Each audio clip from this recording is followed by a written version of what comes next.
Oi, gente! O nosso trabalho é sobre a Human Glucocorticoid Receptor NR3C1.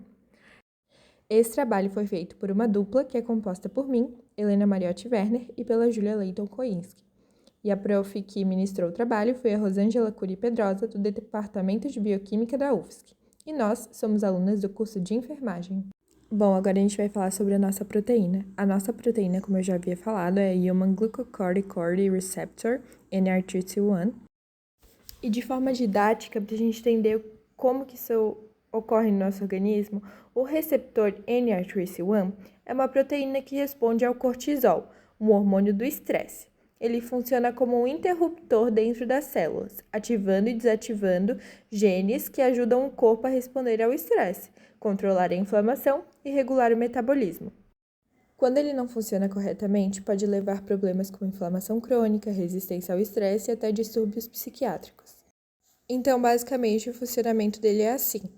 O cortisol vai se ligar ao NR3C1, ativando o receptor. Depois que o receptor estiver ativado, ele entra no núcleo da célula, onde está o DNA, se ligando a partes específicas do DNA e ativando ou desativando genes que ajudam a controlar processos como resposta imunológica, liberação de energia e o estresse, luta e fuga, como a gente já havia falado. Bom, gente, agora localizando a nossa proteína NR3C1 no Atlas de Proteínas Humanas, a gente vai falar um pouquinho sobre isso. No corpo, o gene NR3C1 apresenta uma expressão em diversos tecidos, mas não está presente em nenhum tecido específico, ou seja, ele está presente em vários órgãos dos tecidos do corpo com níveis diferentes, principalmente nos processos celulares básicos. Em relação às células do corpo, a gente vê que as células do sistema imune estão em bastante evidência, porque a nossa proteína está justamente relacionada a isso. No entanto, apesar de não ter uma especificidade alta, vamos analisar sua expressão no pulmão devido ao efeito hiperinflamatório. Bom, gente, no pulmão, esse gene se expressa em níveis muito altos nas células alveolares do tipo 1, que são responsáveis pela troca de gases, nas células alveolares do tipo 2, que produzem surfactantes para manter os alvéolos abertos, e as células endoteliais do pulmão, que são essenciais para a respiração e proteção do tecido pulmonar contra infecções e lesões. Essa alta expressão desse gene nos pulmões pode ser muito maléfica, levando à supressão imunológica prolongada, com infecções frequentes, atrofia e dano no tecido pulmonar, maior risco de doenças crônicas, como fibrose pulmonar, aumento do estresse oxidativo e danos celulares a longo prazo, além de impactos metabólicos e cardiovasculares que também podem aparecer. Mas, apesar de, em altos níveis, a expressão do NR3C1 poder ser maléfica, a expressão também pode ser importante na defesa e proteção do pulmão, reduzindo a inflamação e protegendo o tecido pulmonar, só que em níveis moderados, mantendo a integridade dos alvéolos e a produção de surfactante, e controlando a permeabilidade vascular para evitar edema pulmonar e proteger contra o estresse oxidativo. Ou seja, tudo que é demais é ruim. Quando eu fui olhar e li a expressão das células, aparece em bastante evidência células dendríticas, e em segundo lugar, em relação às infecções, as células T. E por que elas aparecem muito expressas? Porque as células dendríticas são responsáveis pela identificação da infecção. E as células T, também é um grupo de glóbulos brancos responsáveis pela defesa do organismo contra agentes desconhecidos. Então, os dois fazem parte da imunidade específica e da imunidade celular. Bom, gente, agora indo para a localização subcelular, a gente tem que a nossa proteína, NR3C1, é localizada principalmente no nucleoplasma, nas mitocôndrias e no citosol das células. O nucleoplasma é uma região dentro do núcleo, ali representada em verde, onde ocorre a maioria das atividades de regulação genética.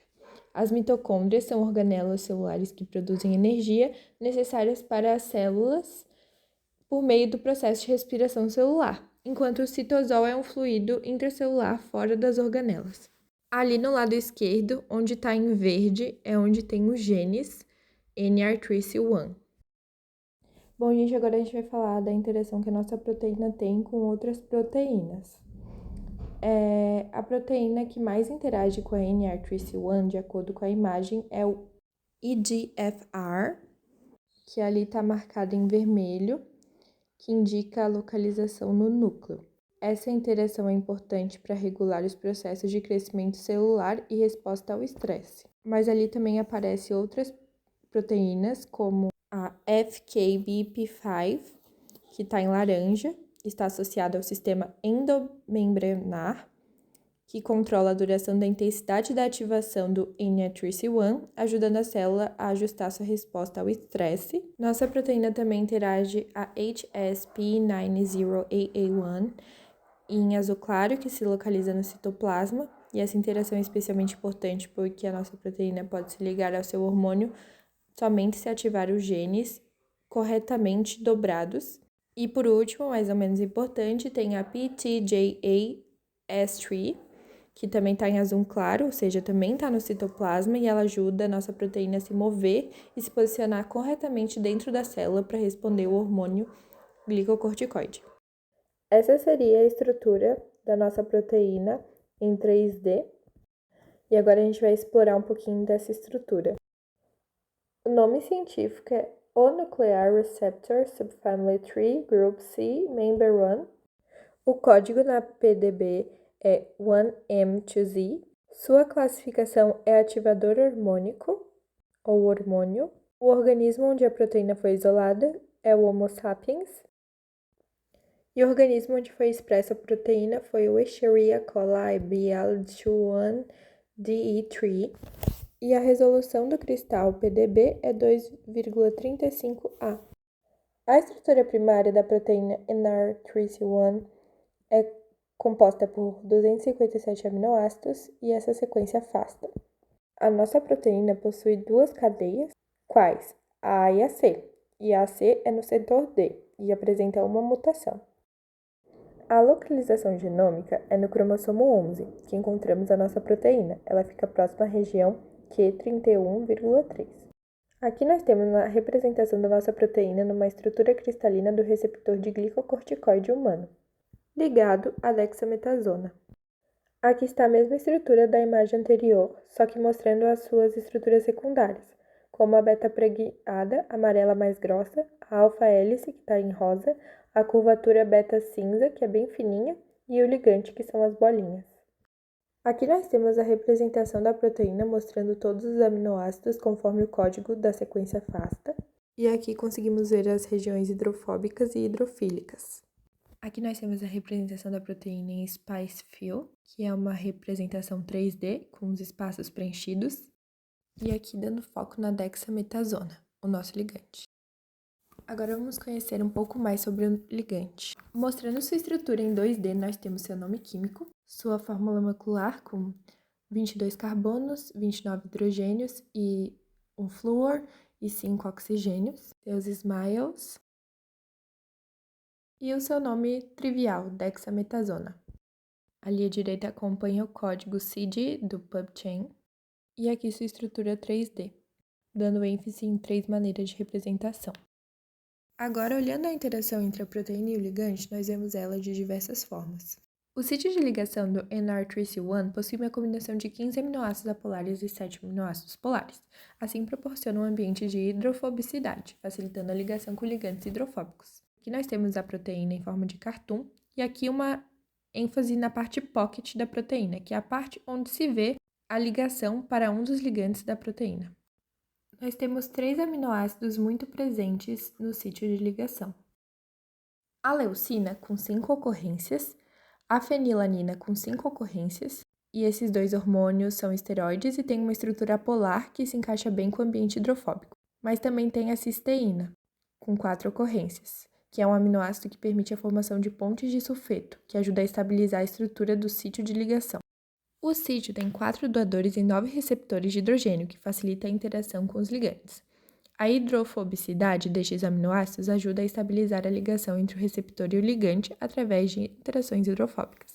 Agora vamos falar um pouco da farmacocinética e da toxicocinética das propriedades físico-químicas do ligante. O nosso ligante dexametasona é facilmente absorvido no trato gastrointestinal. O efeito máximo atingido é em 1 a 2 horas. Já os efeitos tóxicos da dexametasona resultam do abandono da terapêutica ou da administração prolongada de doses. Essa tabela apresenta uma avaliação de toxicidade para o nosso ligante. Ela apresenta diversos tipos de toxicidade conforme as regras do toxicóforo. 1. Regra da toxicidade aquática aguda. E o número 5 indica que o ligante recebeu 5 alertas de toxicidade para organismos aquáticos em contato de curta duração. O símbolo de alerta vermelho indica que a toxicidade é considerada preocupante. A regra número 2 sugere um alerta para a capacidade do ligante em causar mutações genéticas, o que pode levar ao câncer. A regra 3 indica que há a presença de 2 alertas para a possibilidade de o ligante causar câncer por outros meios que não envolvem dano direto ao DNA. A quarta regra indica que há risco de sensibilização da pele, ou seja, o ligante pode causar alergias ou irritações. Ali temos uma coisa não observada e embaixo temos a sexta, que indica que o ligante provavelmente não se decompõe facilmente no ambiente, o que pode causar acúmulos e danos ambientais. E ali, em último, indica que foram encontrados grupos químicos tóxicos conhecidos. Em resumo, a dexametasona apresenta riscos significativos de toxicidade aguda para organismos aquáticos, potencial mutagênico e carcinogênico, sensibilização da pele e persistência no ambiente. Não é biodegradável. E esse foi nosso trabalho. Da proteína NR3C1.